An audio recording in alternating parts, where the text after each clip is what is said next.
Assalamualaikum warahmatullahi wabarakatuh. Perkenalkan, nama saya Rina Yulianti, NIM 182100052. Saya mahasiswi IKIP Siliwangi Bandung, jurusan Pendidikan Bahasa dan Sastra Indonesia, Fakultas Ilmu Pendidikan Bahasa. Pada kesempatan kali ini saya akan melaksanakan KKN Siklus 3 yang berfokus pada kegiatan kewirausahaan di tengah masyarakat dengan sasaran dua pengusaha mikro dan menengah, di mana KKN ini dilaksanakan di Desa Sukaluyu, Kecamatan Cikadu, Kabupaten Cianjur. Berikut video pelaksanaan. Assalamualaikum warahmatullahi wabarakatuh. Waalaikumsalam warahmatullahi wabarakatuh. Pada kesempatan kali ini saya sedang berada di kedai Bakso Hijrah. Di sini sudah ada narasumber saya, yaitu Ibu Siti Aisyah selaku pemilik kedai. Kali ini saya sedang berada di toko Bapak Guldankom. Bapak Guldankom ini adalah salah satu pemilik fotokopi dan juga penjual APK. Bu, ini kan saat ini musim pandemi ya Bu ya. Banyak orang yang terkena dampak, baik itu penjual, sekolah, dan banyak masyarakat yang terkena dampak pandemi seperti ini ya Bu ya. Ya, betul. Nah, untuk di Bakso Hijrah ini pasti juga banyak dampaknya ya Bu ya. Ya, betul. Sebelum saya bertanya terkait dampak penjualan di Bakso Hijrah, saya ingin mengetahui Bu, apa sejarah didirikannya Bakso Hijrah? Karena memang awalnya saya tidak ada niatan untuk membuka kedai bakso hijrah gitu Bu ya. Jadi dulu itu saya coba-coba bikin bakso, itu tutorial dari YouTube gitu. Nah itu pas pertama kali saya bikin itu saya bikin dari ayam, dan saya di blender Bu di rumah ya, cuman bikin setengah kilo dari daging ayam, saya blender di rumah, tutorial dari YouTube. Setelah itu baksonya setelah jadi dicicipin sama kakak saya.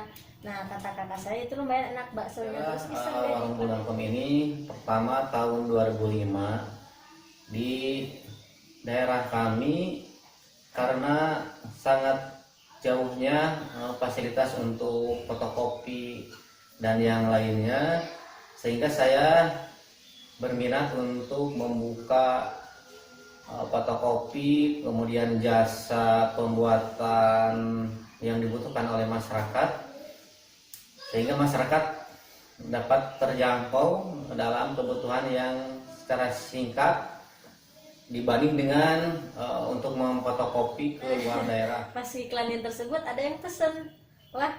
Nah udah gitu saya coba nih dikirim ke ke pemesan tadi. Setelah itu ada komentar kalau baksonya lumayan enak. Nah dari sana baru saya terpikir, nah gimana nih kalau misalkan saya coba bisnis bakso ini gitu.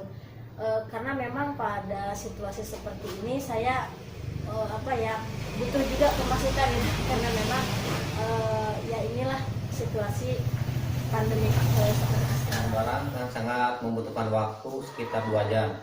Kemudian saya membuka jual alat-alat APK, ada untuk memenuhi kebutuhan sekolah-sekolah yang ada di sekitar Desa Sukaluyu. Ya, tidak ada rencana untuk membuat membuka kedai Bakso Hijrah ini ya Bu ya. Betul. Nah, dalam penjualan Bakso Hijrah ini, apakah ada supplier atau memang Ibu membuat sendiri Bu? Nah kalau untuk produknya sendiri bakso, saya itu dari awal kan memang tadinya bikin sendiri ya, iseng-iseng, dan saya juga pas kedua kali ada lumayan yang suka beberapa. Saya nyoba yang pertama itu pesen dulu Bu ke orang, jadi saya nyari supplier. Nah ketika itu si supplier tersebut sedang tidak ada barang, dan kebetulan beliau tidak enak badan, jadi saya merasa ketergantungan gitu Bu, nggak ada barang di orang, berarti saya nggak bisa jualan dong gitu. Nah maka dari sana saya mikir lagi, nah kan saya awalnya bikin sendiri nih iseng, gimana kalau saya misalkan bikin aja nih produk sendiri gitu. Udah gitu saya pergi aja ke penggilingan, dan akhirnya alhamdulillah saya dipanggil dapat resep gitu. Ada orang baik yang memberikan resep, dan saya sampai sekarang alhamdulillah bisa produksi sendiri gitu Bu. Jadi kalau misalnya kita memproduksi bakso sendiri itu lebih tahu kualitas ya? Betul sekali. dari mulai tidak ada bahan pengawetnya. Iya, betul, Yang jelas aman. itu produk di sini itu halal semua ya, Bu. Iya, iya betul sekali. Nah, selain bakso, Bu, apa saja yang Ibu jual di kedai bakso Hijrah ini? Nah, kebetulan untuk lebih apa ya, lebih banyak peminat gitu, lebih menarik terhadap produk baksonya, saya tambahkan ada minuman juga, Bu. Awalnya saya memang mau rencanakan untuk ada jus buah, tapi dikarenakan memang bahan bakunya rada susah, jadi saya yang simple aja gitu. Saya ada minuman pop es, ada juga kopi sumul. Kebetulan kopi sumul tersebut adalah produk dari daerah atau desa saya sendiri gitu. Nah, Bu, untuk di masa pandemi seperti ini, apakah omset penjualan Ibu menurun? Nah, untuk di masa pandemi seperti ini memang sangat berpengaruh sekali, Bu. Yang awalnya itu mungkin lumayan gitu, lumayan pendapatan. Setelah semakin kesini, semakin pandemi semakin meningkat, omset saya sangat menurun drastis. Untuk penjualan omset, jualan ATK, kemudian cetak foto, jasa print dan sebagainya, ini sangat menurun sekali. Biasanya setiap harinya warung ini mendapatkan penghasilan sekitar 2-500 ribu. Sekarang 100 ribu pun tidak sampai untuk Mungkin mendapatkan. ya orang-orang juga tidak pada kerja, ada yang mengatakan mungkin seperti itu. Nah, kan omset penjualan Ibu menurun. Betul. Nah, terus promosi atau apa? Promosi penjualan apa yang Ibu gunakan di masa pandemi seperti ini, Bu? Nah, untuk promosi penjualannya, yang pertama saya mencoba untuk mengiklankan di online. Online. Iya betul, dan supaya lebih peminat lebih greget gitu ya, Ya. lebih pengen supaya enggak ada hal lain, dan saya itu tidak mengenakan ongkir, Bu. Jadi gratis ongkir khusus desa saya di sini. Jadi enggak keluar kota. Jadi untuk Desa Sukaluyu ini berarti ongkirnya gratis ya, Bu? Ya? Betul. Saya untuk penjualan di saat pandemi adalah melalui media-media yang sekarang sudah banyak digunakan orang lain. Contohnya saya membuat website, kemudian membuat grup di FB, di Twitter, di Instagram untuk penjualan yang ada di warung saya. Gitu ya. Nah, strategi atau trik apa yang Ibu gunakan agar usaha Ibu ini bisa tetap berjalan di masa pandemi seperti ini, Bu? Nah, ya betul. Nah, itu saya ada sedikit trik sih sebetulnya ya. Yang pertama mungkin tadi yang gratis ongkir itu termasuk trik juga ya, Bu. Untuk penjualan online-nya, karena saya melayani hanya di sekitar Desa Sukaluyu, jadi ada yang langsung datang setelah pesan, ada juga yang diantar ke lokasi yang pesan. Seperti itu ya. Nah, selain itu juga saya mendekorasi kedai saya ini ya, seperti yang di belakang ada bunga-bunga supaya orang-orang itu lebih tertarik untuk datang ke kedai saya. Ya, biasanya sih kalau bakso itu kebanyakan anak muda ya. Kalau anak muda kan biasanya suka selfie-selfie gitu, Bu ya. Jadi makanya saya bikin spot foto juga seperti ini. Ada ya, meskipun sederhana tapi setidaknya ada yang beda dan yang lain. Karena yang saya survei di yang lain itu memang rata-rata kedai bakso di kampung seperti ini tuh jarang yang ada spot fotonya gitu. Makanya saya bikin yang berbeda gitu. Mungkin ini adalah salah satu trik kami di sini. Jadi mendekor tempat makan baksonya gitu, Bu. Terus, Bu, biasanya juga kata masyarakat di sini kedai bakso ini juga suka ada dipakai buat rapat ya, Bu? Nah, Ya?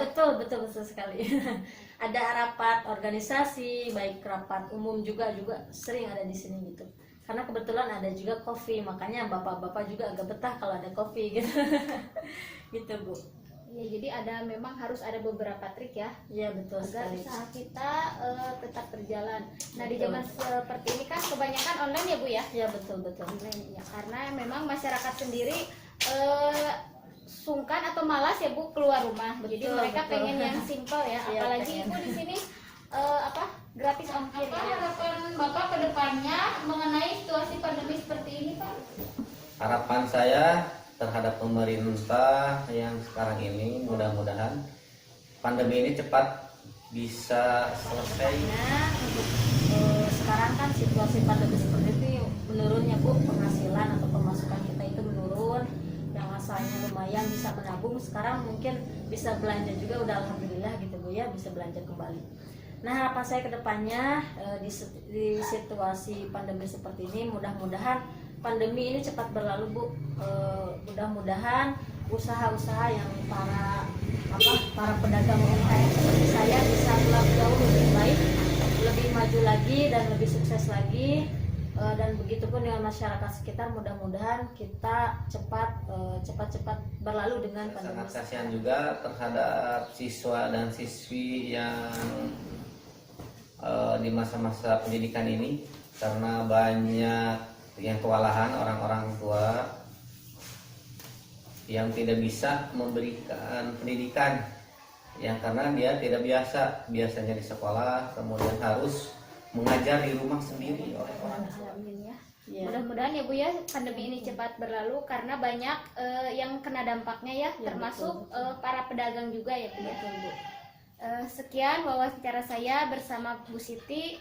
Saya dengan Bapak Buldan, terima kasih. Wassalamualaikum warahmatullahi wabarakatuh. Waalaikumsalam.